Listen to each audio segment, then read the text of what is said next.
Hey Trip, how are you doing this afternoon, man? Doing good. How you doing? Doing well, man. Hey, man. Before we get started, we have some mutual friends, Sam Dula and John O. Man, Yeah. they're Yeah. they're I good was just good with John. people. Yeah. They're good folks, man. Yeah. Well, hey, man. Thank you for your How do you time. know them? I know Sam. Sam was actually in my wedding, and he and I have been friends for almost 20 years now through Oh, that's dope. ministry and stuff. Yeah. And John O, when he came to Atlanta, Sam introduced me to him, and he and I Okay. met and stuff. And I actually saw him at Ponce, what do they call that place here, Ponce Market, Yeah, Pond City Market. Yeah. about a month ago. In fact, man. So it's Okay. it's it's kind of cool, man. Are you enjoying Cool. your time here in Atlanta? Yeah, man. It's been going good. It's a It's great been going town. good. Well, hey man, I'll make this Yeah. fast and thank you for your time, dude. I know you are going from one thing to the next, man. So we will go ahead and Nah, that's get cool. and Thank get you, man. and get started. Well, hey man, you wear many different hats from husband, father, author, artist, church planner. At the end of the day, who is Trip Lee? Yeah, well, all this stuff you mentioned that I'm doing, music and writing and pastoral stuff, for me, the thing that's kind of central in all of those things is, my love for Jesus. Hmm. And that's what kind of fuels all of those. So, the Lord saved me when I was about 14 years old. And, yeah, and at that point, especially, it was evident in my music too before I got saved. I was just kind of obsessed with myself, thought the universe revolved around me. And I thought, Wow. um, that the best way to spend my life was on, myself, my own glory. But as the Lord kind of rearranged that, I kind of rethought everything in my life. I was interacting with girls, I was interacting with my parents, I was thinking about my music, and so that kind of Jesus being at the center of everything, that changed how I did my music, and so that changed how I interacted with girls. Now I'm married, have kids. That changed how I thought about the gifts that God has given me, and made me want to pastor and help people get to know Jesus. So. So I would say kind of central to who I am is, yeah, uh, I've been saved by the Lord, and I Wow. want that passion to kind of overflow into everything I do. And because God is, the ultimate creator, does things with excellence. I want to do things with excellence as well. So that kind of fuels me trying to do music that people love, and it hopefully encourages folks too. Well, So man, it definitely shows, man. Rise did very well. Did very well in those charts, obviously, man. How will the waiting room be different from Rise, man?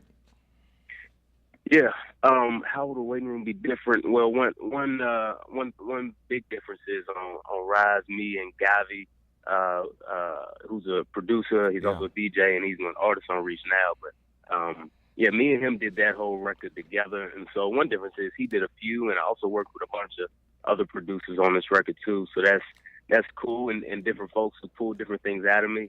One unique thing I think about the waiting room is that I had songs like Sweet Victory on Rise that, had a lot of kind of lament about the difficulties of life. And there's a lot of that on the waiting room. And that's kind of one of the themes behind even calling it that. Hmm. This life is just it's full of stuff that we're waiting on, so you think about it, in a song like Sweet Victory, I have victory in Jesus, but I'm still in this life where life is really hard, a lot of stuff going on, my health is bad, all of that. And I'm waiting for the day when Jesus will make all things new, and it could even be other smaller things like people want to get married, waiting on their spouse, or you Hmm. got dreams, waiting on opportunities to come through, and that kind of thing. So this album, deals with a lot of those kind of tough things about life and stuff that we're waiting on, and I think that stuff that those are some of the songs that have connected with people most in a lot of my music in the past, and so I think people will enjoy it. Well, man, it's a very unique title. So I have to ask, I don't want to speculate, like, how did you come Yeah. to this title, man? Yeah, there was actually a song on The Good Life called "Take Me There," Yeah. which is just similar. It was a song I told two stories in it. One, a dude just having a hard time, not a lot of money, just struggling through life. Another one with a woman who had an illness, and just the song they sang with their hope in the midst of it was saying, "Lord, bring me home. I can't wait to the day that I'm at home with Jesus. And Hmm. on the last verse, I said, I can't wait. Please take me soon. Till then, I'll be praising in the waiting room. Um, and yeah, just kind of thinking of this life as the waiting room. And so I thought about that as I was thinking about themes, and I thought that would be a kind of a cool theme for the project and a good way to name it. So Now, man, this may not be a fair question to ask you, but I'm gonna try anyway. Man, you've been in Christian hip yeah, hop for a long time, Trip. Okay, I won't say how yeah, long, but it's been a while. Man, yeah. what has changed since you got started a long time ago, and and where do you see it going, man?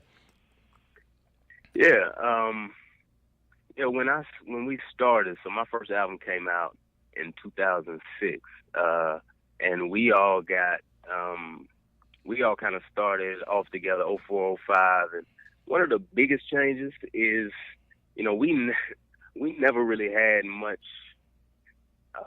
We didn't really have much of a concept for Billboard charting albums. I even had Wow, a very line on my interesting. first album saying, yeah, like I don't care if I never hit the Billboard chart. And I meant that. And I also did not think it would ever happen. Um, so one of the biggest changes is just the platform has grown a lot. There are more Definitely. opportunities, more people know about what we're doing. The reach is a little wider. And so that's cool. The thing that I like about that is that we have more ears listening as we try to say good stuff. At the end of the day, I don't think that bigger equals better or more faithful. But if the Lord wants to bring more people our way to hear what we have to say, I'll rejoice in that. So that's probably one of the biggest changes. There's also been just conversations within Christian hip hop about how we approach it. What the content is like, and Hmm. what to call it, Christian hip hop or not. And I think those are healthy conversations because they keep us from thinking that there's only one way for a Christian to do music. There are a lot of ways that someone who's been redeemed by Jesus can approach their music. And I think the main thing that needs to be common is that they are trying to be faithful to Jesus, and ultimately at the end of the day, they want Him to be glorified. And so, those are some of the changes in terms of where it goes. I don't know. I mean, I think it's interesting. I think because there's been so much success recently, Hmm. whereas we never got into it to have major, huge success because we didn't even think it was possible. Not a lot of success it had, though there were some outliers. Wow. But now there are a lot of dudes getting into it, expecting that kind of success, and so I think it'll be interesting to see what happens in the next 5 to 10 years. But I hope that more young men and women will get into it with good motivations to make good art that honors God. So.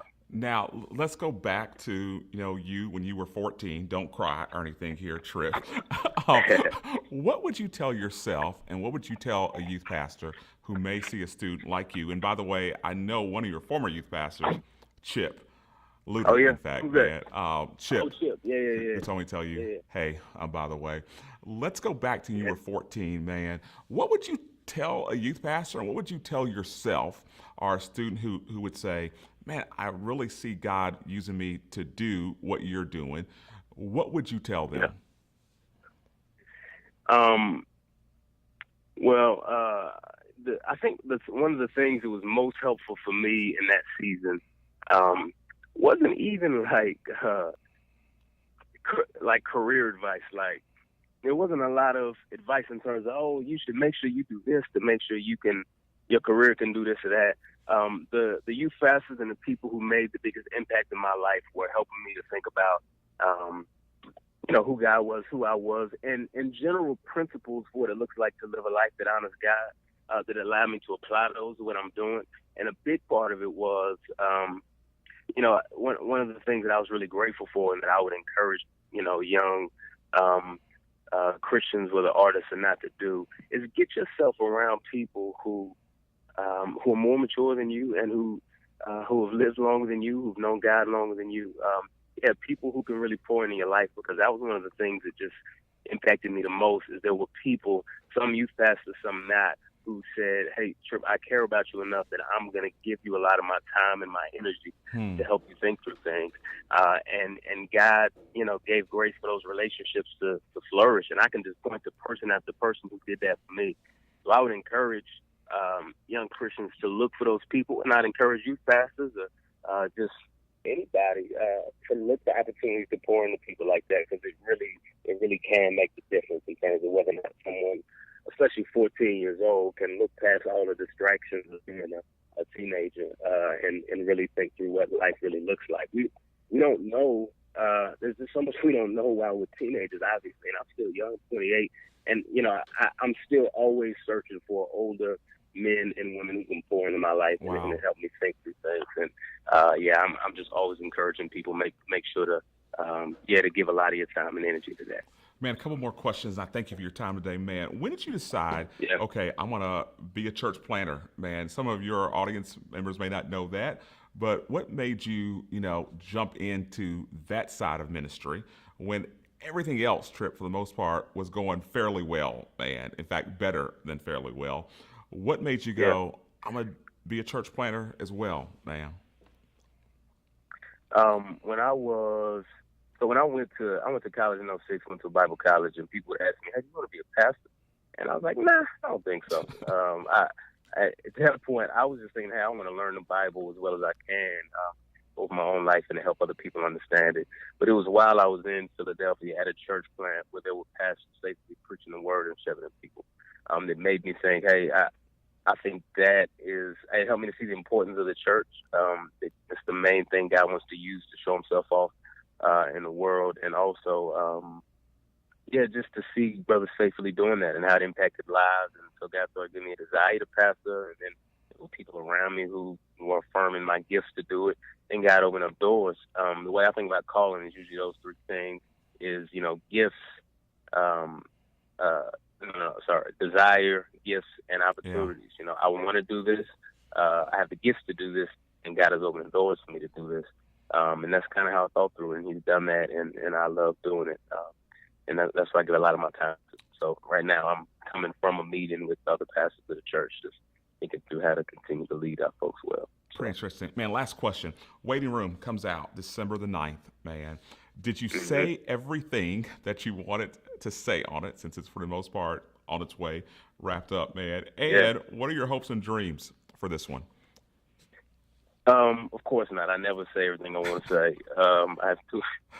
I there are a lot of songs that don't end up making the final cut for whatever reason, whether that's time or just Hmm. space or whatever. So there are always some that are hanging around, but it's good because it kind of propels me into the next project. Um, and I can never say everything that's on my mind, and that's okay because I have plenty to say different things. Hopes and dreams for the project. One of the things I hope is that it'll help people to kind of get ingrained in our mind that this life is comprised of a lot more waiting for the way that things Hmm. will be as opposed to just receiving exactly how everything's supposed to be. And we live in a broken world, and there's just going to be a lot of stuff that's not how it's supposed to be. And those are some of the things that are supposed to stir up our longing for the day Jesus returns and makes everything right. Wow. And that longing is a good thing, and that waiting on the Lord is not only a good thing, but it's commanded, Hmm. and it's good for our souls. So, Man, that's a good word. I think sometimes we forget that it is commanded, Trip. yeah, Man, yeah, thank you so much, man. I know you are very busy in the middle of this, getting ready for this new album to come out, man, and we're just yeah. thankful that you'd even give us time, man. So I'm looking forward to hearing it all on December the 9th, man. And I'm also Thank excited you, man. that you're not done, which means there will be another one. So, but thank you so much, man, and all great success, man, on this one.